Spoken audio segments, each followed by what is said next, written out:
Good evening, and thank you for joining us tonight for our Village of Alsip Committee meeting. Today is October 29th, 2018. We'll call this meeting in order at 7:30. Can we call the roll, please?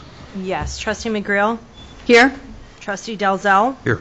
Trustee Zielinski? Here. Trustee Juarez? Here. Trustee McLaughlin? Here. Trustee Murphy? Here. Mayor Ryan? Here. We have a quorum. Thank you. Before we start, I actually had the opportunity to meet with the scouts to start the evening, and we were going to ask one of the scouts to lead us in the Pledge of Allegiance. Who was going to do that? Okay, come on up, young man. You want to come up here by the flag? That's close enough, right? You start us up. I pledge allegiance To the flag of the United States of America and to the republic for which it stands, one nation, under God, indivisible, with liberty and justice for all. Okay, what's your name? Who is it? Joseph what? Okay, that was Joseph Morrissey that led us in the Pledge of Allegiance. Thanks, Joseph. I've been meeting with a lot of the schools lately. A lot of the second and third grade already are being taught about government, and we had Stony Creek and Lane School in here recently. Tomorrow I'm actually meeting with Hazel Green School. As a quick reminder, too, I saw some of the high school students in the room. Please note, tonight is a committee meeting where we're going to discuss upcoming issues that we're looking at in the village, whether it's just that need our attention or expenditures, but we won't be voting on anything this evening, too. So just so you know, that's at a board meeting. Tonight is committee, so we're going to discuss matters. Next week is when we vote on what we're discussing this evening. So we'll start with officers' reports, starting with myself. I want to let everybody know in the last couple of weeks we've had some good meetings here at the Village Hall. Well, I'm not going to disclose the business name because I don't want to interrupt the deal, but we have had some good discussions with some future development of some homes. 9 homes are going to be built in the village, and some additional green space on behalf of the Park District as well.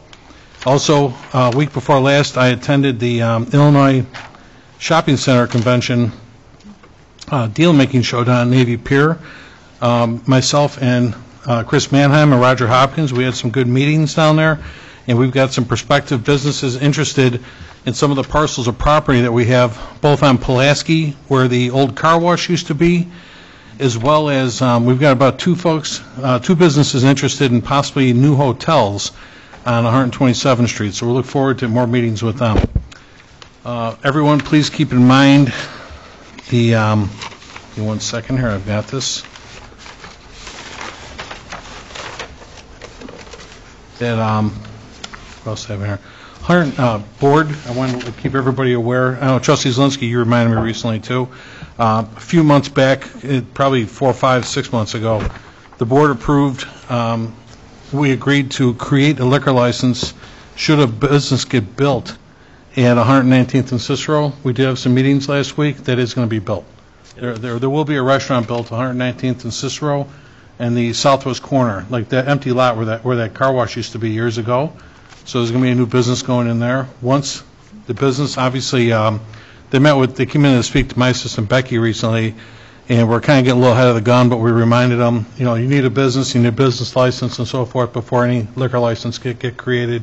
There's a lot of format that needs to be covered before we get that far, but yes, there will be a new restaurant getting built at the corner of 119th and Cicero.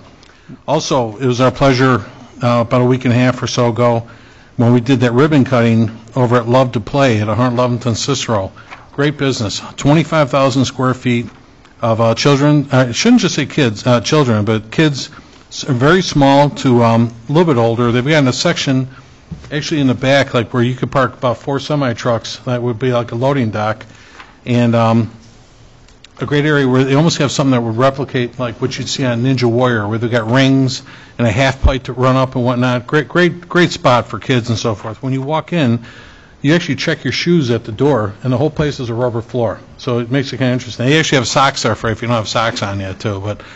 And one thing I thought was really a positive on this, too, Mary Schmidt with the Enterprise Zone. Enterprise Zone is in a designated area in our community that allows new business development to not pay state sales tax on materials. And she reported that Love to Play participated in that program. They actually saved $43,000 by participating in that program by not paying sales tax. So they had close to whatever they had in sales tax is usually 10%, but they saved all that money participating in the enterprise zone when they did the construction on that building. So significant money that they saved. So again, thank you to her and her organization as well to sponsor that program. And obviously save Love to Play a lot of money as an incentive to bring your business to the Alsip area and others, because that goes through many communities, Cal Park, Blue Island, you name it. It goes pretty much, it wraps the Calsac Canal all the way down, and then some. So starting with what you see on your agendas, number 1, I had on here request for approval for the village accountant to attend a presentation and a panel discussion on fraud, internal controls, and financial best practices in local governments on Wednesday, November 14th, 2018, at a cost of $60 in Naperville. And the reason I put this back out there is we actually voted on this in our last board meeting, and it failed. It was actually a tie vote. We were short 2 trustees, and it was a 2-2 vote, yes and no. And I was actually the tiebreaker, but whenever there's an expenditure involved, you need 4 votes to approve. So I'm going to put this back on next week and ask the board if they'll approve this. I think this is important to us. That's why I put in everybody's mailbox just an overview of what this discussion is all about. This is a whole program that's going to run from 10 in the morning until 3 in the afternoon at Northern Illinois University's campus in Naperville. And it's about understanding fraud, and this is for our accountant, Karen Bonema, to attend. And what they did was they put a whole program together on what happened recently in Dixon, Illinois, regarding internal controls, financial best practices, communicating with elected officials and staff, ethics, employment law, HR considerations, and basically what would you do from there. And there was an example there, obviously, in Dixon, Illinois, Dixon, Illinois, where they had an internal control problem, where there was a huge amount of fraud that took place, and where the person was buying horses and God knows what, and they want to be able to point, all these other communities, they want to be able to point out what the problems were and what to look for to hopefully avoid letting that happen in your own community. I think it is in the best interest of our community to have someone, our accountant, attend this class. I understand it's a conflict in scheduling, as our finance director is going to be at a Municipal Treasurers Association conference in Bloomington at the same time, but it's a one-day class, and certainly, if should anybody need our accountant, I did speak to her about this, and she is available on short notice by phone call or whatever. If somebody really need her for the day, she's always available, but I really think it's important she attend this class. Any questions on that? I don't understand why we have to keep on revisiting training items like this. A single-day training, that's not what that intent of that ordinance was. The ordinance was for seminars, whether it be overnight stays or large amount of travel. This is a single-day training program. I don't understand why the board would be looking at this stuff. I'm agreeing with you, Trustee. I think sometimes it's always a matter of interpretation, and I think sometimes while the ordinance was clear that conferences and whatnot need to be approved by the board prior to attending a conference, I would agree with you. I think when we use the word training and we're actually appropriating money in our budget for training, I think it speaks for itself. And again, if it's depending on its cost, department heads always still have the authority to spend monies up to $3,500 with when it's in their budget. Anything between $3,500 and $10,000 need myself or the finance director to. Pardon? And. That's what I said. Oh, I'm sorry. Myself and the finance director have to agree to those expenditures before they happen, even if they're appropriated then too. So, again, I think maybe we can certainly, well, we can just say it right now. I mean, does anyone have a problem with that interpretation, as the trustee pointed out, as far as the word training versus conference? Well, I believe that the ordinance actually says training and conferences, I don't and I have it in believe we front of would me right need now. to clean up the ordinance. We could do that, sure. I don't think that it does say training. I think it's conferences and seminars, I believe. Well, if you get a chance, Ken, can you blink it I will up? look By that the up. end of the meeting, we'll revisit that language. Thank you. But I agree, Trustee McLaughlin, that maybe if we clean up that ordinance, just to define in the interpretation, I think we're better off.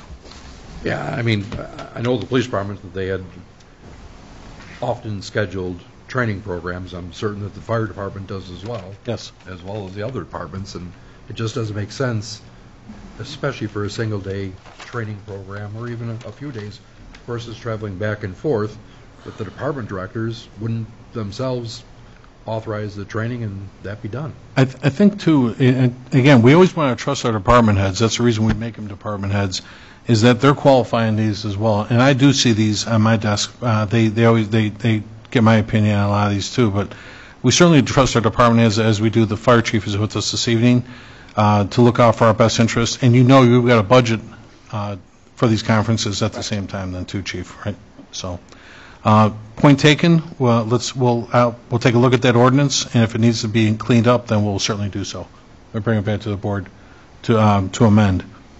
Next, I had on her. I had a good meeting last week with a group out of Maryville, Indiana, and I just wanted to let the board know that I do have I have a request for a consensus this evening to approve the construction of a proposed 14,000 square foot, 4-story self-storage facility, and it'll be compliant to our building code. It won't be any taller than 45 feet tall at the southwest corner of 115th and Cicero, pending a Planning and Zoning Commission hearing and recommendation of a B1 special use permit. The reason I put this on her was, actually, we had a real good meeting. I had the department heads, Water, Public Works, and Building sat in with me to meet these folks. And actually, they had a real nice footprint given to them by ComEd, because there's some high-tension wires on that corner, too. Nothing's ever been built on that corner before. And they understand the competition value there with having public storage nearby, and U-Haul is on the south side of the bridge as well. But they're going to have a chain name, and I'm not sure what chain name they're going to be. It might be Q-Box, it might be one of these other names that are out there right now.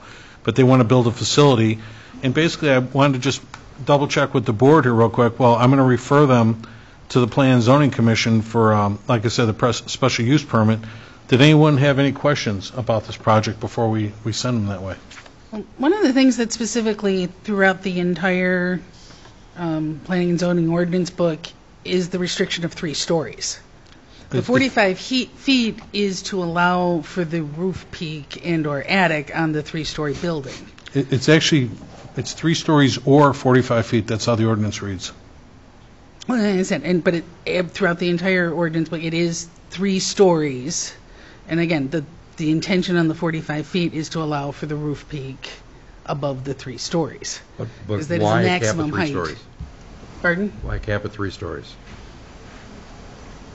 That I cannot say as to why that was built into the ordinances, but it's in every one of our classifications. I mean, B1, B2, But if it's a I1, I2. Right, but if it's a flat roof, you don't need a peak roof. U-Haul is 4 stories. Is it? I believe it's 4 stories. Okay, I thought it was 3. But So I think it's only 3. They did say in the building, unfortunately, he's still rehabbing his knee right now, but the building commissioner sat in with us, and he said it would meet criteria as far as what they were proposing, but a 4-story building, and it would comply with the 45-foot rule. So that's where they're saying they're going to be. And again, we're going to bring this to Planning and Zoning for a recommendation for approval to us to have that done yet too. I just want to make sure that there was any questions before we got there. I mean, this goes all the way back to when Hartz was looking at incorporating 115th and Central into Alsip, and he wouldn't do it because we wouldn't give him the height that he wanted. He wanted a higher density. Mm-hmm. And I've never understood why we don't allow a taller building. Chief, do we have the equipment to reach the top of a 4-story? Absolutely. We 45 do feet? between our ladder as well as our ladder trucks that are coming for auto weight. All 3 of them are all 100-footers. Okay. So 45 feet is, as long as we can get close to the building. I don't know what the footprint with layout and driveway and everything is, but yeah, it shouldn't be an issue. But without the ladder truck, is it an issue? Without the ladder, yeah, because our tallest ladder is only 35 feet. But Ground ladder, but I'll guarantee the city of Chicago doesn't have a ladder, it goes to the top of the stairs. No, their highest one's 135 feet, that's it. No, I mean, he means a hand ladder type Oh. of thing, yeah. Any ladder. Yeah, 40 foot's longest ground ladder you're going to find. right, Climb. right. Yeah. Plus, we also have an ordinance that covers sprinklers in all Sprinklers and- new construction, so Plus, True. these You're buildings are already usually covered non-combustible. a lot of that. And again, No, but the contents are typically highly combustible. But they're also compartmentized. And you have a sprinkler system that matches with the density of the components and the contents that are in there. Where exactly is it going to be placed? right, the building. they actually gave him a footprint right in the middle of that property, at 115th and Cicero, right on that green space that's in front of public storage. And that big lawn that's been sitting there forever and a day. So it's going to be on the west side of the bridge, going up westbound Cicero Avenue. Kitty corner where the 3-story and the 1-story for public storage is right across that little roadway there. As you make the turn, going by Weiss's property, right there.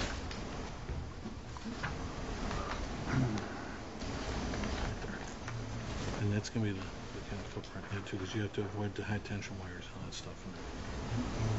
So these are the high-tension wires. Right. So you're going to stay away from there and go in there, right? Actually put something in some dead properties. Here, Trustee, just so you see. So it's going to be like in here, and it's going to be kind of angle shaped and so forth and too. But ComEd actually gave them the footprint to use. Okay. We're going to go in here. Yeah, that's theirs too. So. Sorry, trustees, here, I'll show you real quick. What they're going to do is they're going to build like in here. And they're going to have an easement like coming off this frontage road. And ComEd actually on the footprint, how to avoid the tension wires and stuff. Yeah, it's the southwest corner. Yeah. His print. Chris, I saw it in the packet. oh, okay, okay. Exactly I where read it's my going. mail. All right. It's not bad. So, anyway, excuse the hold up here. I did send this to all the trustees in their packets. I just want to remind them again, ComEd has a lot of high tension wires out there. They actually gave us a footprint on how to avoid those, or gave them a footprint how to avoid those high tension wires, and they'll be compliant to do so then too. So just want to let everybody know that's coming as well, and we're going to send that to Planning and Zoning. Is everyone, like I said, a consensus? Everybody okay sending it to Planning and Zoning? Yes? Mm-hmm. Yes? Okay. Next, we had on here a presentation by Patrick Rilko of Real Marketing Solutions to determine if the village should outsource a service for social media. Hey, Patrick. Hello, Mayor Wen. Hey. Sorry. You can lift that thing if you had to and stuff, yeah. Hey, I just wanted to thank you all of you for allowing me to manage your Facebook page for about 2 weeks or so. You guys might have observed a subtle change in regards to the media and how much content has been posted. So if you're able to observe that, that's great. I know you've probably seen a change. I just wanted to show you a couple examples of media on the video screen. They're very short. Okay.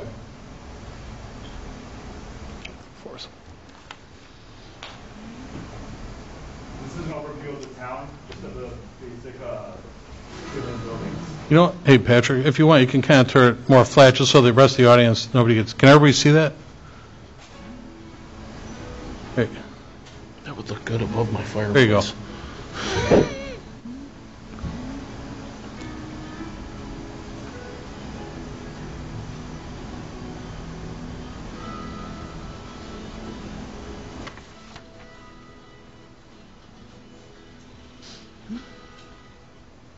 In addition, Mayor John Ryan mentioned Love to Play, which is one of the more recent businesses added to the village.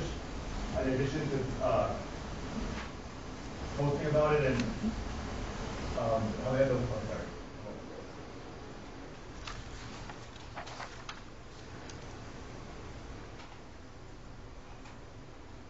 here's a profile of that business. So Love to Play located on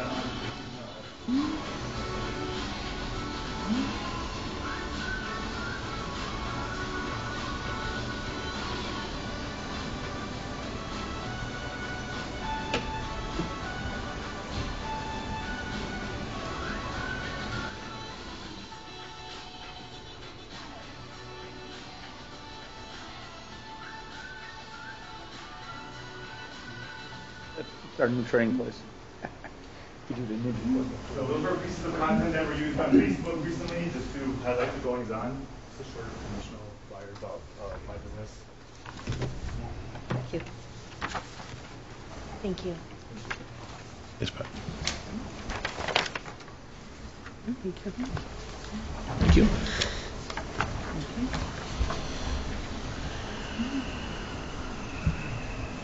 Right, so the Assistant Becky Smith had mentioned that there was a demand for a social media presence for the village of Alsip. I attempt to try to meet that demand through my company, Real Marketing Solutions. Currently, we're staffed with about 10 full-time staff members, ranging from media, videographers, social media managers, content creators. My aim is to provide Alsip with a reasonable proposal to fully take over the social media presence on Facebook, in addition to helping to highlight the various events and goings on here in the village. Very good. Obviously, we all understand the importance of, I should say, marketing our village. I mean, we have a very popular community, and obviously, even in our industrial areas, you see more and more where some communities spend more money than others based on their budget availability. Everyone's heard the Village of Bedford Park and whatnot, advertising on radios and whatnot. It's expensive. It's expensive marketing. While I don't have a quote yet from Patrick and his firm, my assistant Becky has met with Patrick, your partner, a couple times to talk about how important it was to actually, not just for us to put content on Facebook, because we're just throwing some single pictures on there. We don't have the ability to do what you just did. And within 30 seconds or a minute sometimes, you can really promote this town well and events well by doing more of this, that kind of thing. Just in-house, as much as we all want to save money and whatnot, in-house is kind of difficult for us to have those kind of skills. We have other focus all day long on business issues and whatnot. And even our IT department gets someone inundated with what he does. He's got a lot of skills. He's very good at what he does. And you've met with Brian before, too, Yes, right? I have. Okay. And I know he liked what you folks had to promote as well then, too, which is why I bring it to the board. And we don't have a quote on this yet, but we'll sit down with one if you can provide us with a quote. Yes, I can. I can present one right now if that's okay. Or just after the meeting. You know what I probably want to do is, because in case we feel the need to negotiate it, if it's negotiable and stuff like that, I'd like to have, be able to give it to the board and have more of a conversation about cost rather than just throwing one out there, because I don't know what's coming at me, too. I'd rather have you present that, get one to Becky, let me give it to the whole board so we can actually digest it and see if it's in our best interest, rather than just looking at a number and deciding right here, right now. And we can revisit this and certainly get it done as soon as we can with you, too, because I'd like to retain your services if it's affordable. I don't know what it is yet and stuff. Yes, I'd love to definitely have that discussion. In addition to, I'd be happy to maintain the presence I've had on social media on the behalf of the village until that point, if allowed. Okay. So right now, what have you done for us so far? You did these two pieces here, Patrick?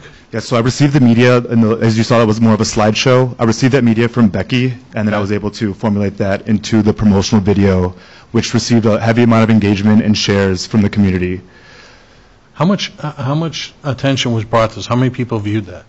Do you know? I would say we had 100 engagements, so that's people liking, loving the post, in addition to about 50 shares or so. There was a heavy amount of enthusiasm, a heavy amount of comments where members of the village were commenting that their other friends and moms were tagging other moms just to spread the word about this business. And I think it was great for Love to Play, and in addition to the community, because I know people outside of Alsip were also viewing this media as well. Biggest thing that I've read up on before this meeting, and I don't want to upstage your presentation, but the biggest thing I think we all understand is the engagement with the community. You have to bring the community in and understand not only what you're doing and what businesses have to offer, but what we want to, in some cases, what we give back then too, with the attention we give to businesses like this, to let people know. Like right now, I'm a member of the Chicago Southland Convention Bureau. What I'm told often by Jim Garrett, he's great at what he does yet too, but when he's promoting our hotels and he brings in X amount of referrals to our hotels, how much those hotel referrals generated in revenue to the village and so forth, I see all these kind of stats, And one thing he's always said to me is, once I get people to your town, what are you going to do with them then? And it's things like this where we were blessed to have a business like that come in that we didn't have to really give them anything. We didn't have to incentivize them or anything like that. Other than some approvals for the property owner, we let him have a gaming cafe down at the end of that strip. But at the same time, we get great businesses like this that come in, and what we do now is we promote them, so when people do come to town and they want to have their kids blow off some steam, and they're staying 5 minutes away at the DoubleTree Hotel or whatnot, they can run them over here and have a little bit of fun. So, I mean, I think things like this are great to promote. There's going to be other good power partners in the area, too, like even on the other side of the street in Oak Lawn pretty soon. And we're working on more development down Cicero Avenue right now at the same time then, too. So I think that's really the thing we always need to key on is engagement with the community. Everyone loves the Facebook. Everyone loves to take a look and see what you're doing. Our new newsletter, we've got great response back on that, too. We're only doing that twice a year, but now everybody can wait 6 months to get more info and stuff then, too. So I know the police department uses their own person for tactical media, and this would be on the village side of that and so forth then, too. So obviously, we're looking for a very competitive price on that, Patrick, so if you can provide us that, we'll get that back to the board. Absolutely. Thank you so much. Anybody on the board have a question for Patrick while he's there? Do you have a business card? Yes, I do. My information is actually on that flyer right now if you want, or I can also give you a card as well. Are these companies the ones here that you promote for already? We currently represent those companies on a social media basis, or we have worked with them closely. This is only a partial list currently. These are some of the larger clients. Okay. Great. Yes. Yeah, thanks, Patrick. I appreciate. Thanks for coming in. Thank you, Ryan. Thank you, trustees. Okay. And last I had on there was a request for approval of a service fee agreement is what I'm proposing for a 6B tax incentive renewals. Our attorney is here this evening. Mike Kankar was here really for a closed session we need to have as well, but Mike is somewhat familiar with what I was actually working with attorney Vince Kankar on this, but Mike, you want to speak to this too? Yeah, I mean, I assume everyone got a copy of the letter dated October 17th, 2018. I think it was in the packet that went out. And it's basically discusses that really it's within the purview of the village on whether to extend Class 6B status after the 10th year. You can renew it. And some of the communities we represent, you know, we do that condition upon they're paying a fee to the village, you know, for our approval to do that. So the idea is it would add to the economic incentive of the business. Okay. I mean, I think he's got the chart and all that there, which I believe shows, and again, most of them would charge 40 to 50% of what the anticipated taxes would be over the 10-year renewal period. Now, when you say renewal, that's after one has already been. Yeah, I think they allow you to renew it after, the initial 6B is 12 years, but they allow you to renew it after 10 years.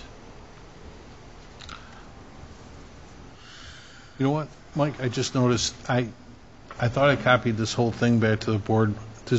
As far as the, I don't know if they're looking at the chart. I know I forwarded all this to everybody. Does everyone have the chart that Mike's got? Mm-hmm. Okay. Mm-hmm. You know what? Give me 1 second. Beck, can you give us a copy of this, please? We can revisit this toward the end of the meeting there real quick. Give me copies for everybody on this, and we'll go through it one more time by the end of the meeting. Thank you very much. We'll continue with the meeting and keep things moving along here, and we'll go back to that at the end of the meeting. Clerk Petzl, report. Thank you, Mayor Ryan. Presentation and approval of the October 8th, 2018 committee meeting minutes, and also the presentation of the September 2018 IDOT motor fuel tax allotment in the amount of $35,200.46. That is all, Mayor Ryan. Thank you. We reached the public forum part of the meeting. Does anyone in the audience wish to address the board this evening? Nobody? All right, thank you. Standing committee reports, Finance, Trustee McLaurin. Under Finance, I will have the usual list of payroll and accounts payable for approval, and that's it, Mayor. All right, thanks. The Fire Committee, Trustee McLaurin. Under Fire, we will have the monthly activity report for the month of September. I also have a request for permission for disposal of one striker power cot. Is that the one in the ambulance that's being retired? It's going to be oldest one, yes. We bought a new power cot with the new ambulance, and so our oldest one is over 7 years old, so we want to dispose of the other one, the old one. And then finally, we have update and discussion on the progress of the Caltron transition. All right.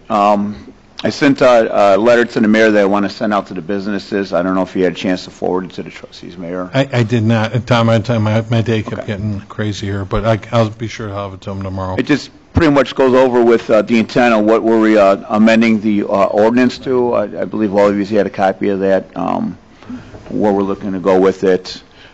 So my recommendation is to start January 1st, so the new ordinance would take effect January 1st. We'd extend our contract with Crosspoints right now to January 1st because that's when the end of our billing is. I had a nice meeting with the mayor today. We talked about, I know we're going out to the bid for who is going to maintain our Caltron, and that's fine. But we're going to have to create a new contract because we're going to have the language in there that it's going to be recurring every 7 years. That's what the recommending time is for most alarm companies is 7 years to renew the contract. Or if you guys want to have a different time frame, that's fine. Just let me know.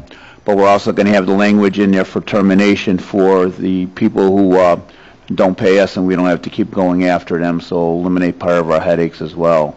So they're similar to other plan. I'm not sure what the timeline is where you're going to send out for the quotes for the companies that are going to maintain the Caltron. I don't know where we're at with that right now. Chief, did you say 7-year contract? Most of them recommend 7 years, 5 to 7 years. Most of them are 7 years for recurring. If you want to make it shorter than that, that's fine. That's what we'll include in our contract. Because the contract that we had for Crosspoints was only 3 years. For Crosspoints to maintain our system, yes. Right. For a contract for the for the business and the subscriber, they're typically 7 years. We've seen this. I apologize, Chief. Right. I was talking about the now with whoever we're contracting with. I always use the word subscriber, but subscriber would be 7 years. Correct. Gotcha. Okay. Correct. The last thing is because we do have to redo our contracts, there is going to be labor and time involved with that. So again, our cost is going to go up for that because if we have the current 345 people are going to continue that, that's 345 new contracts we have to sign, and it's going to be very time-consuming to do all that and labor-intensive. So it'll be a 7-year contract to our subscribers that keep the Caltron. That want to keep our Caltron system in place. And yes. again, as a reminder to the public, the current system we have is a Caltron Direct Connect wireless system, and we are giving businesses that require an alarm system, whether it's a business or a multifamily, whoever requires the need to have a fire alarm system, we're going to give them their choice of keeping the Caltron. If they do, they also have the option of going to another subscriber, but meeting the qualifications that we've outlined with the NFPA. Thank you. 72. NFPA compliance. So that's fine. I'll be sure, and I apologize, Chief. My whole day just took off after a while. But I'll make sure that the trustees get that tomorrow, and I'll forward your draft to take a look. I'll make sure the attorney sees it as well. And I believe the copy of what the proposal amending ordinance went out to everybody. I believe it did.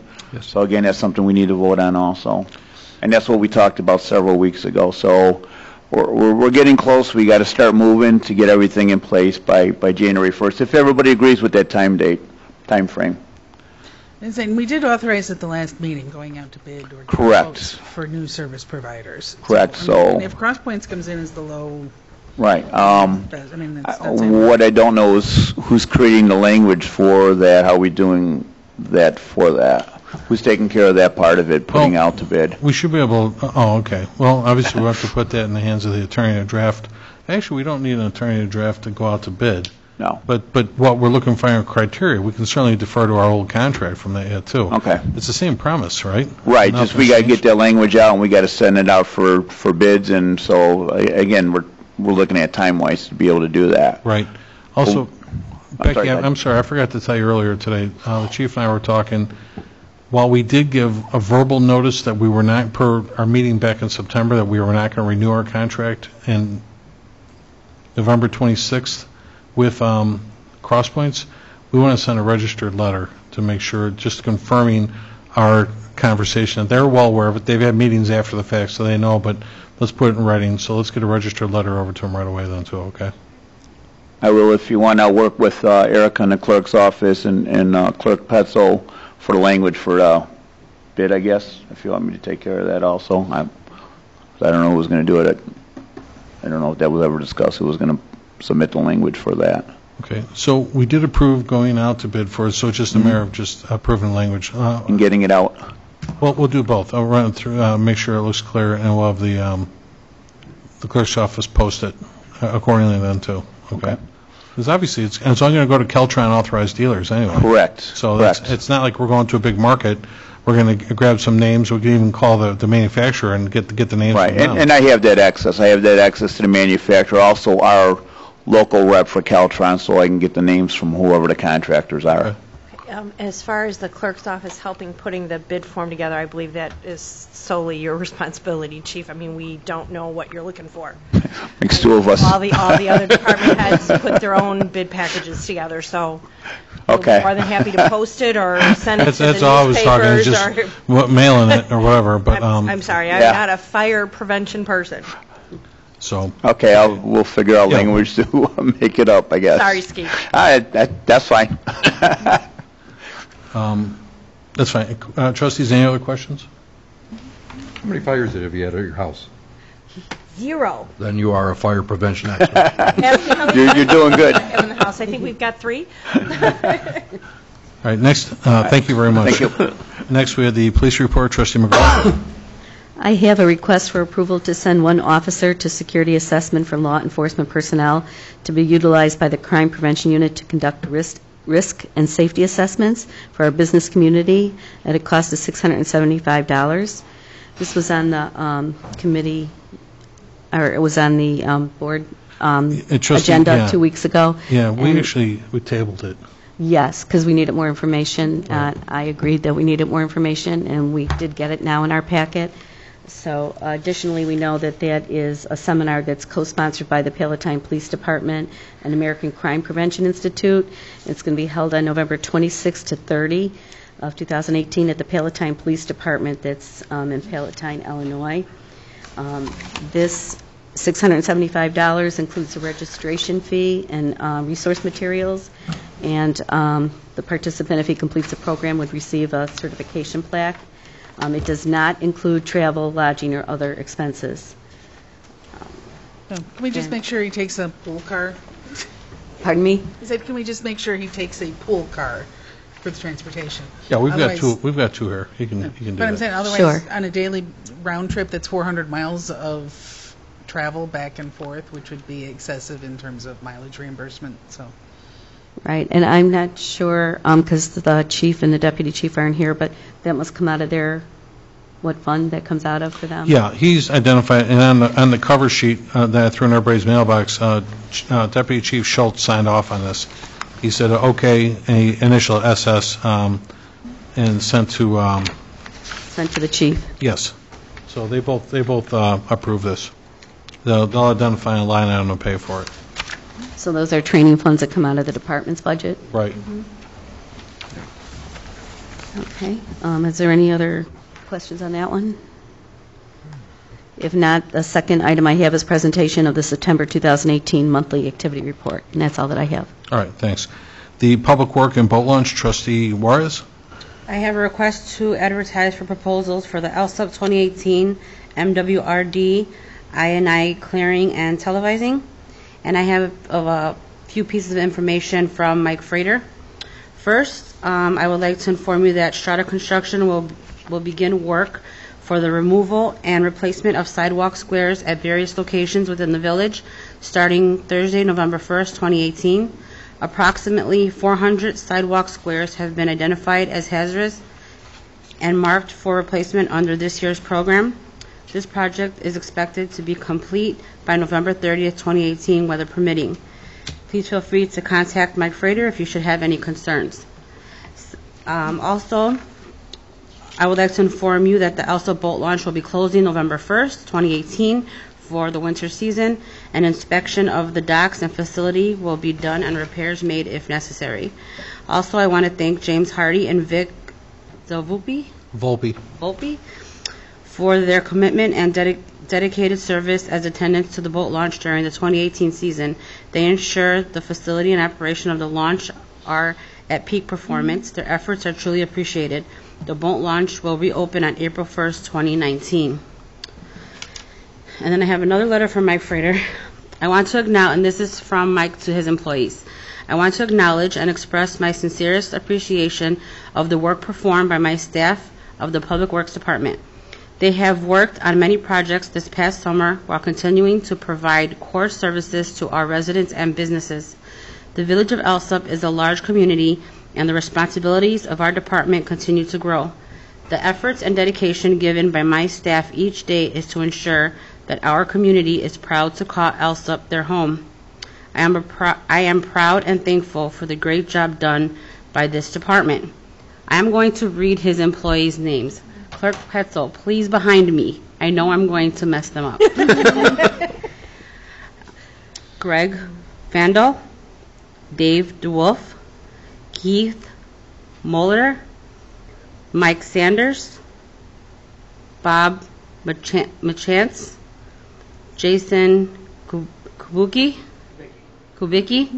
Sean Cunningham, Don Grenda, Mike Lamb, Tony Stanislawski. I would have had to choose with that one, too. Dennis Pollock, Janet Simmons. Sincerely, Mike Frater, Superintendent of Streets, Alsip Public Works. Thank you, that's all. Thank you. Next, Building Committee, Trustee Zelinski. No report this evening, Mayor. Thank you. The Sewer and Water, Trustee Dalzell. Your request to advertise for bid for the south pump station, the interior waterproofing membrane system, and the floor coating. That's all I have, Mayor. Dan, can I ask you, how big of a job is that? We initially appropriated $140,000 for the exterior waterproofing and interior floor resurfacing, and in the separating the two jobs. So, the initial work done was $100,000 on the exterior. We're going to be around $40,000 to do the interior work. So more or less about $140,000 overall. Right. Okay. I'm just trying to get an idea on the capacity of that size of that. That's it, Trustee? Now you let the number out. Huh? The License Committee, Trustee Juarez. I have a list of licenses and review dated October 9th through October 26th, 2018. That's all, Mayor. All right. Next is the Economic Development Committee, Trustee Murphy. I have a request for approval of an ordinance of the Village of Alsip approving a First Amendment to an agreement between the Village of Alsip and Hebrew Holdings, LLC, for the redevelopment of the property located at 11933 South Pulaski Road, Village of Alsip, County of Cook, State of Illinois.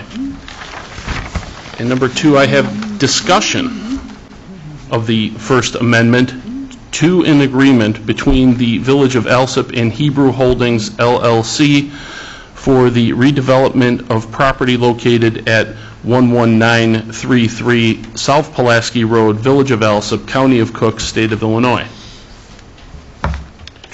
Trustees, I brought this up at the last meeting. A couple of trustees were missing. Just as a reminder, regarding the sequence of events, and just to make sure everybody's aware of this,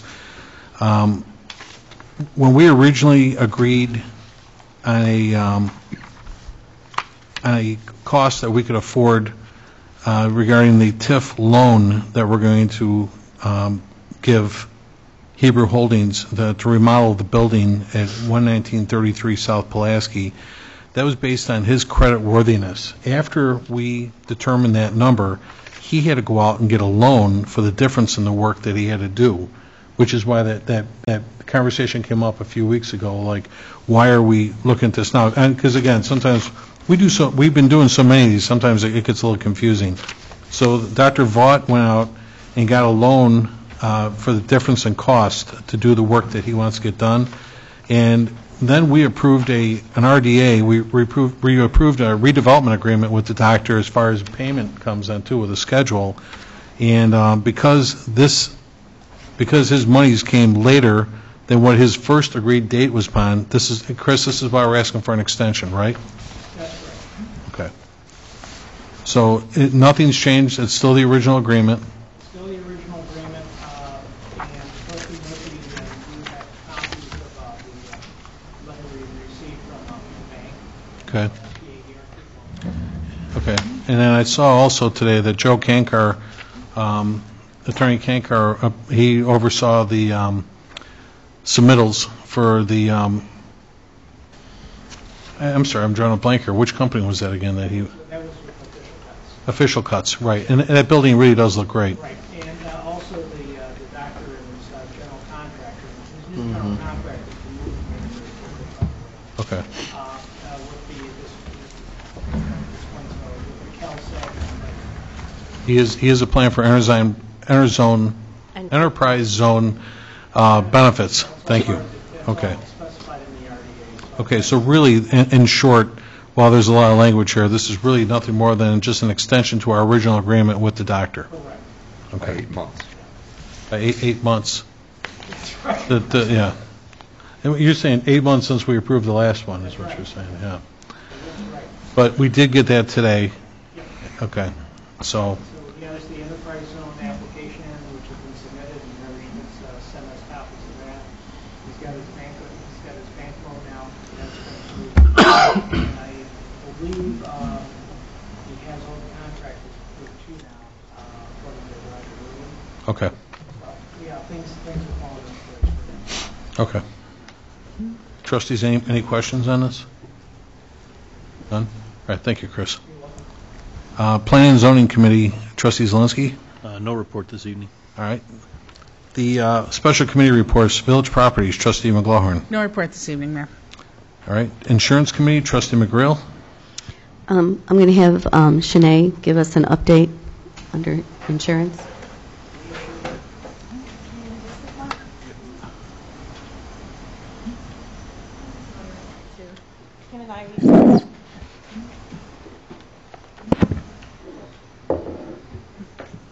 And I'll can't go into the details, but we did have a meeting with Horton last week to review the insurance renewals.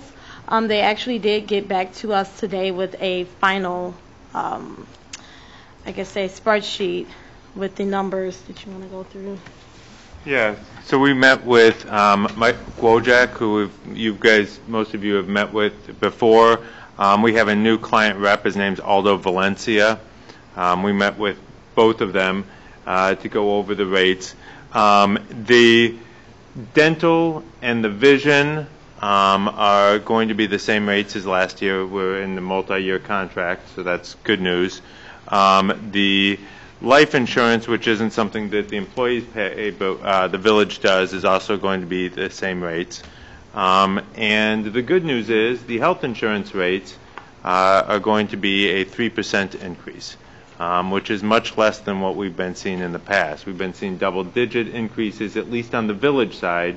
There were different reasons that we've gone over in prior years as to why the employees didn't always see those increases for various reasons. But a 3% increase is a very good news all the way around for everyone.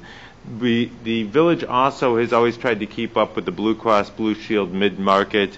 When they change what the policies are, we change. This is a very minor year in terms of changes compared to what it has been in the past.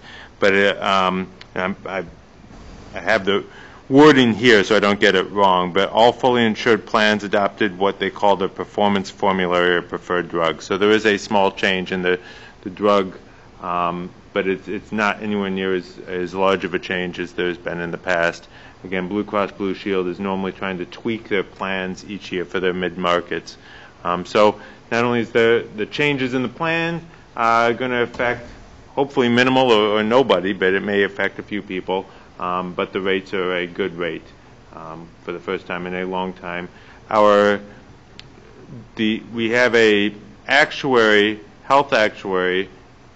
We have an actuary who does our health retiree plan, who hires a health actuary and nationwide, and they looked at our census and they were expecting 6% long-term and higher in the short term. I think it was 8.5%. So to come in 1 year at 3% is really a good number. And then I can also add that we, well, Horton did obviously provide us with some comps. Either we had some insurance companies who declined, and obviously because we're in a unique market with being self-insured. The others that did come back were not competitive. There were 6 of them. So we did still get 6 bids. We got a lot of declines, but we still got 6 other bids besides the incumbent, but the incumbent carrier was the best. So it was good news all around. Okay. Any more questions? No. All right. Thank you very much. The Ordinance and Legislation Committee, Trustee Murphy. I have a request to approve an ordinance granting a text agreement to the Village of Alsip zoning ordinance by amending Article 10 Business District B1 and by deleting Article 13 Business District B3. And that's all I have. All right. Attorney Kinker, do you want to speak to it? Well, we've talked about this a few times, and I sent everyone out a red line draft a couple of weeks ago, and you were basically just eliminating the B3 because it doesn't make any sense to regulate liquor through land use. You regulate liquor through not giving out a liquor license or giving out a liquor license. It seemed to be a needless step, and it cost, $700,000 for the applicant. So I put in the change. I just did it on the existing ordinance, so hopefully it makes sense. If you want to go ahead with it, we have to have I have to post notice of a public hearing, and I figured we just do the hearing during the regular village board meeting, and then approve the ordinance at the same meeting, or vote on it at the same meeting if everyone so desires. If it's a text amendment, there's no real need to involve the Zoning and Planning Commission. Yeah. On page 3 of that document, section 103. All right. I do not have it on me, but I can. It just makes reference to following permitted uses, and in there it says in the 8-1 district. It should be B1. Okay. Well, yeah, it's. I'm sure it was scanned. Okay. I'll change that. We're going to make the change. Let's. Oh, I 100%. All right. The idea, the premise behind this, folks, is that in our business district, almost all businesses are known as a B1, which means business, just typical business. Whenever somebody asks for a liquor to be introduced into a business, it's known as a B3, because you're going to include liquor into that. We do, we've got a handful of requests that come through on these all the time, and the idea of consolidating this was to just reduce one layer that may not be necessary. A lot of times what happens is you would have, like, let's say if you were going to bring a restaurant to town and you want to have liquor, do you want to be able to serve a beer or something, or a glass of wine with a sandwich, and it's zone B1. Well, your first layer of business then would be to set up a planning and zoning, ask for a planning and zoning hearing with that commission. The notice has to be posted for 15 days, and basically you come in front of a commission at a cost of, as the attorney just said, anywhere from $700 to $1,000 to have your case heard to rezone that property from B1 to B3. Then that commission makes a recommendation to this board for us to approve that rezoning to B3. So now we sit and vote on and decide if we want to have liquor at that location. It's B3.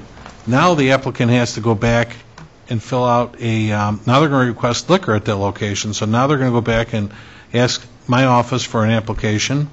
We send it to the state police. There's a $1,000 fee for that service to be done. Then you got to schedule another meeting with us after the application's approved to come back in front of the board and ask the board to create a liquor license for this location and for this particular person. So, I mean, we could actually, this board might sit here and say, nope, I don't think it's a good idea. And for all your work, and you just spent 3 months maybe trying to get through this, and a couple $1,000 to hear us say no is pretty pointless, and it's pretty discouraging when we're trying to increase business and obviously relationships here. So by consolidating this into one district, this board can qualify that request on the front end Whereas you come in and you say, listen, I want to bring a restaurant to town, and I'm going to need a liquor license. So like, great, that's already zoned for that. So now it's just a matter of you getting to Part B and going through a liquor license application, and then even when it's say once you're approved, and we say, yeah, we'll create a liquor license for you, and we go from there. And still, that liquor license is going to cost you $5,600, and then the renewals on those are $1,700 a year. So this isn't a cheap venture by any means and stuff. But again, we didn't want to discourage or waste anybody's time trying to drag them through just rezoning things all the time. And I think this just gets to the point by an overall blanket to rezone the whole community. Now, always keep in mind, because one of the trustees did mention that sometimes, what about the need for planning and zoning? Planning and zoning is always a good tool to have, the Planning and Zoning Commission, that if we see something out of the ordinary, or maybe we can't make a decision, maybe we don't know if this is a good fit for the community, we can always refer this matter to the Planning and Zoning Commission for their comments and referral back to us as to whether or not we should approve this. So there's always more layers we can utilize if we need to, but we've got this in front of us. Should we not see that need to expedite the request more fluently? So, any questions? All right, thank you. Next, IT Committee, Trustee Dalzell. No report, Mayor. All right, thank you. The Human Resources, Trustee McGreal. For some further updates and discussion regarding implementation of the employee performance evaluations, Shanae's going to update us on that. So was the letter distributed that I put together? Yes. Okay. So did anyone have any questions regarding the engagement quick, I guess, letter. summary that I put together regarding the employee engagements? And if you want to just give a quick overview, how many questions did we have there on that engagement review again, Shanae? I don't have it in front of me. Well, the actual engagement review, there's 4 questions. Initially, it hits the performance achievements of the employees. Secondly, it hits the opportunity areas. And then the last 2 questions is more of like a 360 review in which the employee has the opportunity to give their feedback of the village and what it is that they need and the tools and resources to, I guess, enable them to do their job and perform their job better.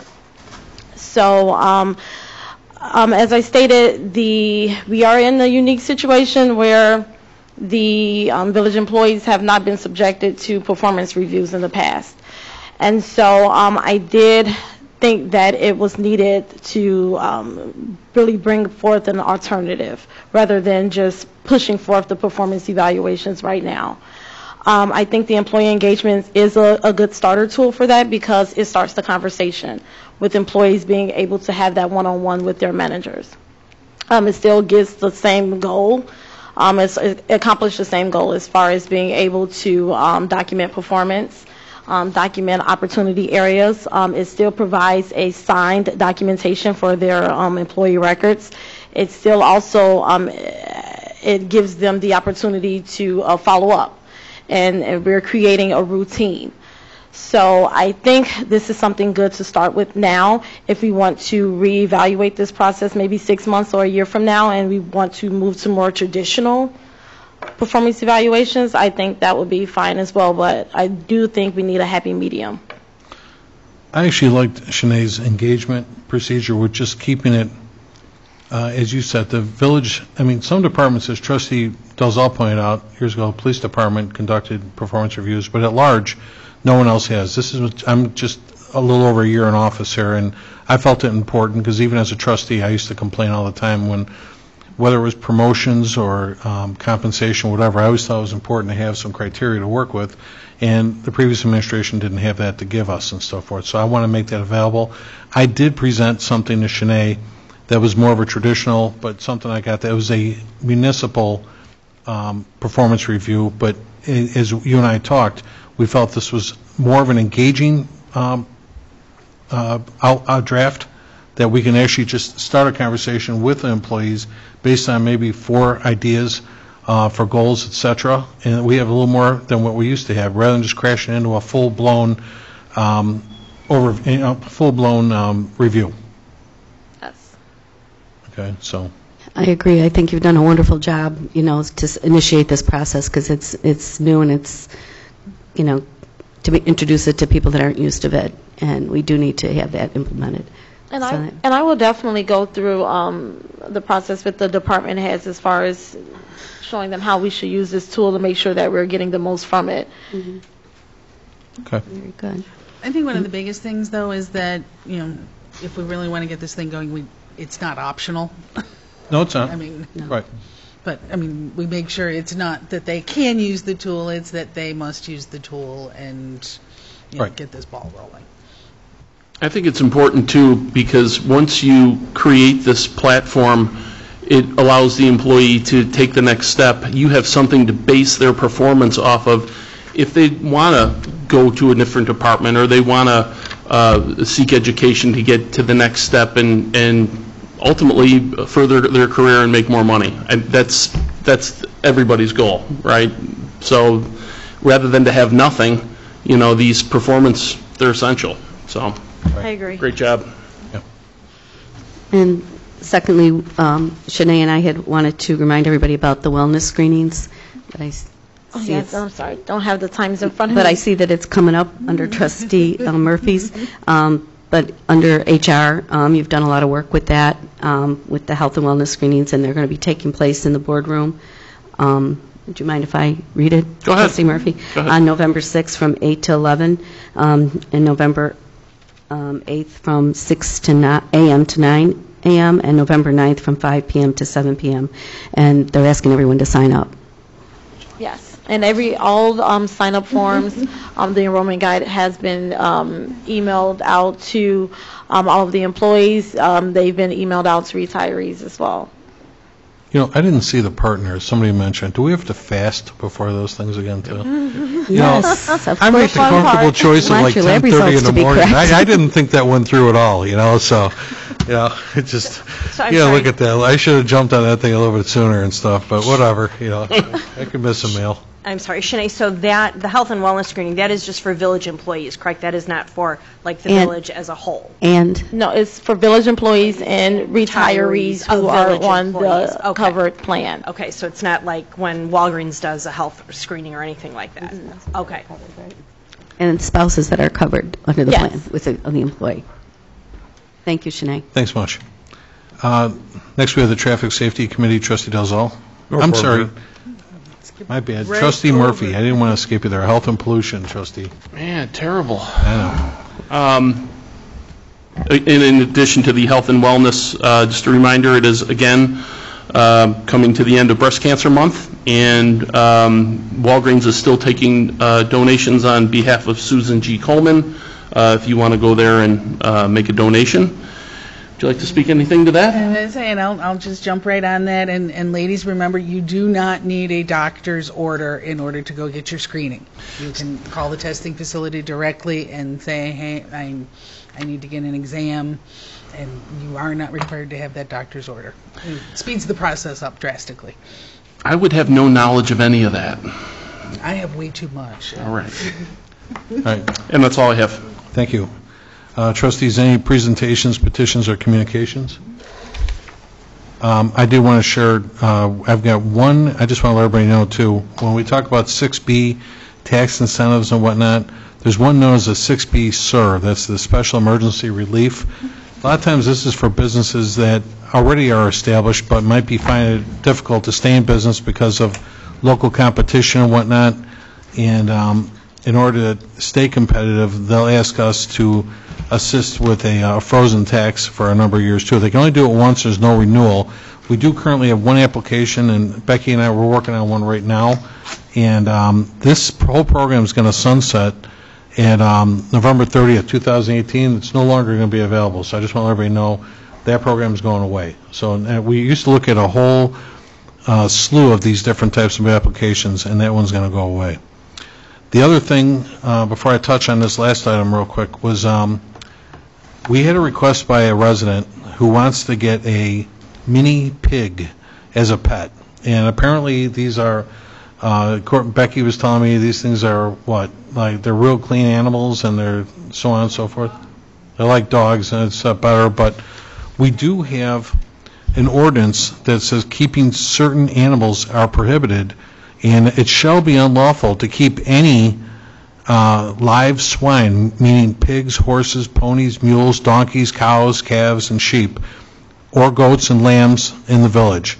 So right now, we don't define it as a mini pig, but in order to have such done, we'd have to revisit this ordinance to clean it up, to change that language. And I wanted to ask for a consensus on, are you interested in revamping that language all before we do so? Because certainly we got to be compliant. I do know of a house over on, right next door to a friend of ours, Don. He lives on Lamont Street, I think, and they do have chickens and stuff over there, you know, and we do have a nuisance law. If they become a nuisance is when we throw a flag, you know, but in the meantime, you can have chickens in town and stuff then too, so. But as far as mini pigs, does anybody want to revamp the language in that? To allow it? Yes. Does anybody have a problem with it? I heard potbelly pigs are very popular now. There you go, I couldn't think of the name. Yeah. Okay. Well, a potbelly can get to be, you know, hundreds and hundreds of pounds. Do we put a weight limit on said I'm sure we on could. said Yeah. swine? Yeah. Well, what happens when it reaches the weight limit? Do you slaughter it, or what do you do? Well, like And who's anything gonna else, police it? you know, there's homeowner associations, you know, I've got relatives that live in these 55 and older communities, and you can only have dogs that weigh or are so big, that kind of thing, yeah, too. And then- Otherwise, you have to get rid of it. you know? Do we require them to bring in a proof of vaccination and get a animal tag? You'd like have we to. do with Definitely. Cats and dogs. Definitely do have to do that. Because you're going to treat it like a dog, right, Beck? Okay. So, maybe a show of hands, does anyone want to have this ordinance redone to allow mini pigs? I would I think suspect I as need long more as they're time to- not The an audience dangerous doesn't animal, count. then It's for kids who have allergies or the kids are known to be hypoallergenic. I know my dog would chase it, that's all I know, in a heartbeat and stuff, you know, so. What happens if it gets out? Oh, swine. I heard it's typical clean, Becky says it's easy to typical chase. cleanup and everything else, yeah, too. do we know of any other community that's had this? We know of incidents of issues? Not that we've heard, and Okay. I've actually looked it up online, too, and there's not a whole lot available online, there really isn't. Comfort pig is nice. What's the average? What's the average life expectancy? An emotional support pig? I don't know. Man, I'm looking at construction, building, things like that. Pigs are just not in the priority list all the time, you know, but, so, Don't discriminate against I'm not. pigs. I walk that fine line all the time. So, Does it live Is 5 this- years or what? is a show of hands, who wants to 20 have the years? ordinance Wow. amended? How long? Yeah? 20 years. 20 Oh, years. no. Trustee, Sorry, that was not. Trustee Dalzell, do you want to have the ordinance redone, amended? I'm not opposed to it. Okay. Trustee McGrill? I'm undecided. I'd like to look into it a little more, see what other communities do with that. Okay, how about this side? You for it or against it? I don't mind. we're not voting for it, but we have to, I just want to give the, I want to give the attorney the authorization to redo it. I got to give him content on what to put in there yet, too, so. I agree with Trustee McGrail. I don't think we Yeah, I have think we enough need more information. information right now. All right, then for right now, Becky, let's put that on hold, and then I'm going to get some content to everybody and see if we can find a common denominator. Very quickly, folks, and we'll wrap up this part of the meeting because we have a short executive session we need to have. I wanted to go over, I thought this was written very well by by our attorney, I always call him trustee, our attorney, Vince Kankar. And what Vince says in here is that, dear board members, the village has received several requests to renew 6B assessment status on industrial properties within the village. The purpose of this letter is to explain the assessment of industrial properties, the benefits to the taxpayer, and the effect on the village's taxes if the Class B is renewed. Ordinarily, industrial properties in Cook County are assessed at 25% of market value, although fair market value is really not what property sells for. If a property has a Class B assessment status, It is then assessed at 10% of the fair market value for the first 10 years, 15% in the 11th year, and 20% in the 12th year. Basically, this means that a Class 6B property is paying 40% of the taxes that it would pay without the Class 6B. So that's what they're saving. Originally, Class 6B assessment status was not renewable, but now the county has made it renewable after the 10th year. To renew a 6B assessment status, the village must pass an ordinance approving the same. Only the village has the power to grant the renewal of a Class 6B assessment status, not the local school districts or any other governmental agency. The attached chart, which Vince provided, shows the effects of the renewal of a 6B assessment status on a property which is, for an example, has paid $100,000 tax bill for the tax year 2017 and in calendar year 2018. The taxpayer would benefit from the tax savings approximately $1,635,000 over a 12-year period. Of that savings, $280,000 came from the village's portion of that tax bill. Because of the great savings to the taxpayer, several municipalities that our law firm represents have implemented a municipal service fee which is based upon 40% of the savings of the village portion of the tax bill over the next 12 years of that Class 6B assessment status being renewed. This assumes that the municipal service fee would be paid in two equal installments of $56,042 in the first and second year of the renewal. In the first and second year after the renewal is approved by the village. Using such a fee schedule, the village would basically recover what it would have received over 12 years, in 2 years figuring the present value of the savings. The general issue present to the village board is whether or not the village board will renew a Class 6B assessment status of any property, and if so, will it charge a municipal service fee based upon the formula, whether it be 40% of the village savings as set forth in the chart, or a greater number such as 50%. The village board needs to establish a policy for this issue since there are many requests for renewal of Class 6B assessment status.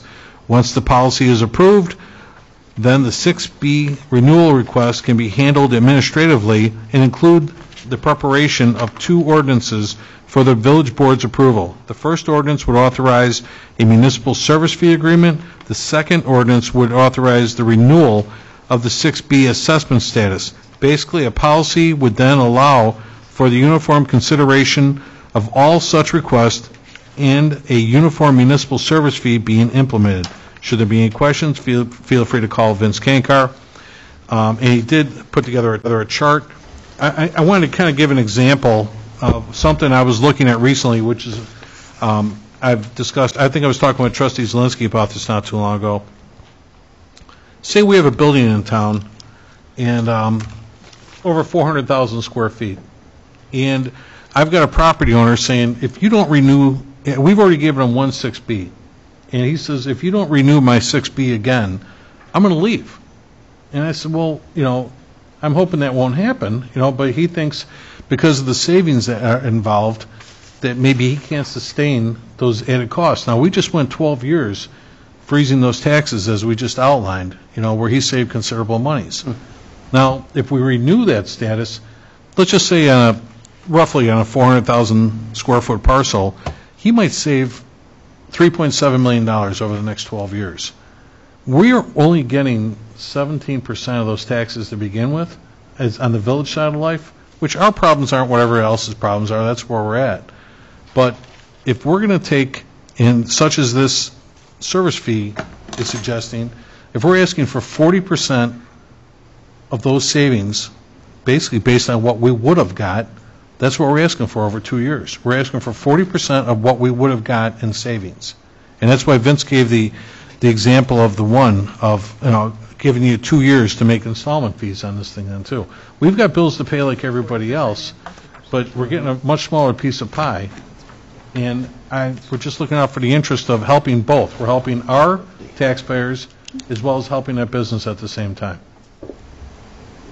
I had a question about the first paragraph of the second page. It says the village would basically recover what it would have received over 12 years. How does he figure that? Well, I think what I assume he means is that what you're getting, What we're getting because is you're 40%. getting the money up front in 2 years as opposed to waiting 12 years for it, the present value of those two first installments would roughly equal the 12 years combined. If you put that money in the bank and earned interest on it over the other 10 years, you'd come out. That's what I assume he means. Well, we're still not going to get over 100% in 10 years. No.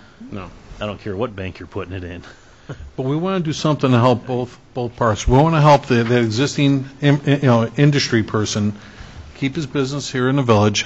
We certainly don't want to get stuck with a 400,000 square foot building or whatever it may be, that kind of thing. Also, when we agree to do a 6B in the first place, aren't they supposed to expand their business or add employees, or isn't there certain criteria that they have to fulfill? The business has to have primarily been dormant for at least 2 years before it even qualifies. There's criteria on the front end to qualify, but like as Trustee Vince Kankar says, the county is now allowed you. I keep saying that. Attorney Vince Kankar. I'm sorry, I keep doing that. I like Vince. Attorney Vince Kankar keeps saying, what he suggested here is that, we want to do something right on both parts, obviously, then, too, but we're just trying to help out the business owner and our taxpayers at the same time. Usually it has to be vacant property to qualify for 6B. So by definition, if they go in there, then they're adding jobs into the tax base. There are certain exceptions, but that's the main. On renewal, they're not asking for that same criteria because you already put your foot in the door. All they're doing is allowing you to do the same. But wait, he said we can only give 6B to vacant property? No, that's on the front end. The initial one. When they move in. I was going to say, we have businesses in town that have been asking for 6Bs that have been here for years. Exactly, but that's what I was saying on that last report. That's on a SIR. A lot of times, if you're already established and you're looking for help to stay competitive, that program's going to sunset at the end of this month. The county's not even going to offer that anymore. So this is basically to stimulate new growth, new business to come to town. And if they already gave you one 6B assessment, they never used to, but as Attorney Kankar said, I almost said it again, as Attorney Vince Kankar says, the county is now allowing that because you already had your foot in the door and you did qualify for a renewal if you wish. So that's what I'm proposing to the board. I can put this on the agenda next week for approval if we want to go with the 40% as he suggested, or we can increase it if we think we want to too. But in many other towns that Mike Kankar's firm represents, they all utilize the 40, Yeah. Mike? Is that pretty popular? Yeah, it is. And how do you figure out what the municipal service fee is? What are we basing it off of, like the last 3-4 years of taxes, or? No, like you said, it's 40% of the savings of the 17% we would have got. But we all know that taxes go up every year, so what are we basing it on? Well, Just I the think previous years, I or? think he factored in a 2 or 3% increase or something like that. Again, it's his chart. Yeah, it's basing it on $100,000. 2% growth, Trustee. Yeah. Is what he had right at the top. At the top, it was a 2% growth over the period of time that the 6B is out there. So he's actually got a chart that goes from 2018 as far as 2029. There's 12 years. 2030, sorry. Calendar year 2030. But he's showing a 2% growth per year on those properties. And how many times can they renew? Is it just the one time, or? Just once. You can only get one renewal. And you have to authorize the renewal. I mean, you have to approve it. Right. It's in Yeah, your it won't automatically do it on its own. But it is, like the chart here shows, at 40%, if you took an example of a $100,000 tax bill for 2017, that's where he's coming up with this service fee, that person would have saved, the total savings, if renewed, would have been $1.6 million. The savings on the village tax, if renewed, would have been $280,000. If we implement the service fee, we're going to collect 112 of that over the course of the next 2 years. Now, this village service fee, is the business going to come in with a check for the first 2 years, or are they going to pay it like their normal tax? No, they're going to come in with their, it's paid outside the tax. Right. It's paid directly to us, correct? Right. And there's a contract. I mean, there's a contract they have to sign. Well, I'd be okay with it, but I'd like to raise it to 50%. Well, And if we're going to lose 50% over the next 12 years, then we might as well get more up front. so the difference in cost, ladies and gentlemen, from a 40% service fee as opposed to a 50, let's say, and again, based on Attorney Vince Kankar's model here, he took a $100,000 tax bill for 2017. If you went with a 50% village service fee, the village, if renewed, would have gotten $280,000, like I said, on the last model, and with the business saving almost $1.6 million. But with the service fee implemented, we would get $140,000 over the course of 2 years. So they can make 2 installments of like $70,000 each to do that. And again, they're paying us $140,000 over the course of 2 years, but they're going to save $1.6 million over the course of 12. Yeah. 50. You can always change it. I mean, I'll have them fair with 50, and you can always change it then. I tell you what, as a consensus, trustees, because we're going to model this for approval at next week's meeting, can I get a show of hands, how many folks would want to go 50%? Unanimous. That was a majority then, okay. Unanimous. We got bills to pay, too. All right, Mike, it would be 50 We can then. bring that up today. Johnson. That's for the 6B, sir. Okay. Yeah, so no, I'm not bringing it up yet. I'm still working on that. Okay, thank you very much, trustees. So that's the direction we'll give attorney, Mike's got the information, Mike Kankar, regarding 50% is what we're going to ask for on a village service fee.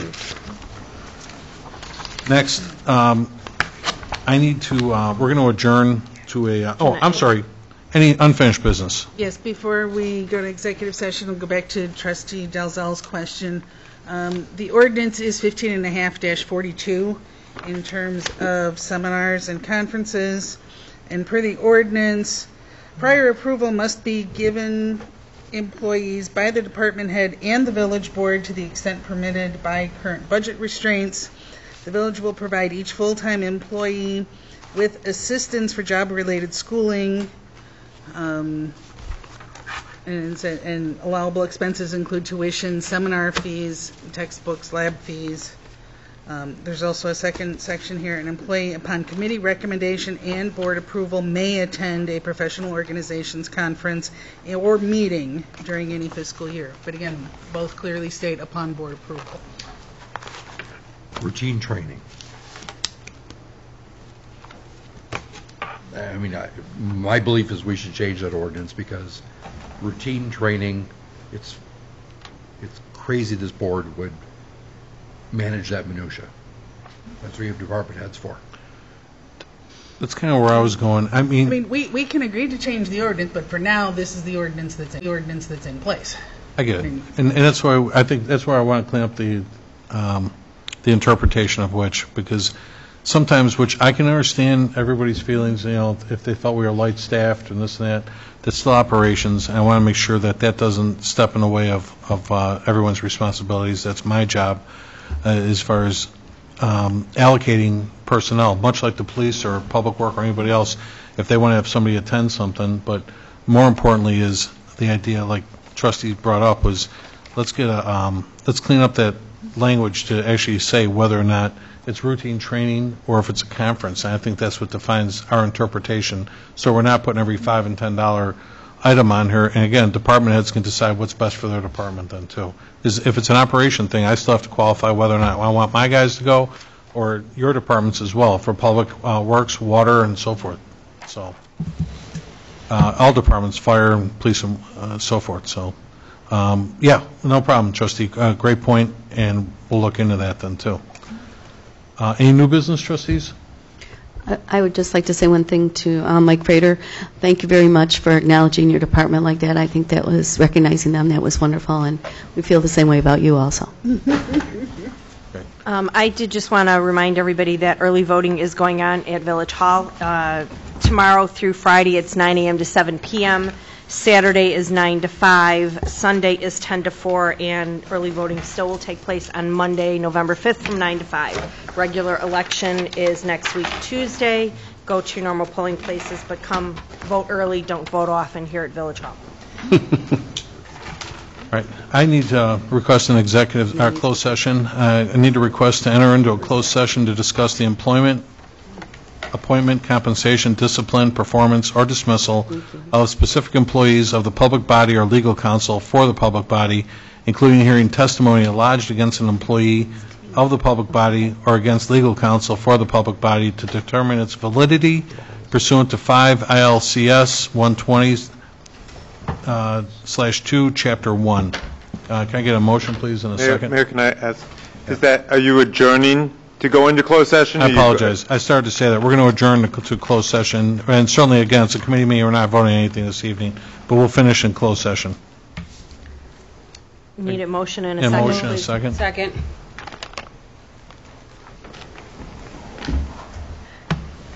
Roll call number 1, motion to go to closed session. Request to enter into closed session to discuss the employment, appointment, compensation, discipline, performance, or dismissal of specific employees of the public body or legal counsel for the public body, including hearing testimony lodged against an employee of the public body or against legal counsel for the public body to determine its validity pursuant to 5 ILCS 1/2, Chapter 1. Again, roll call number 1. Trustee McGreal.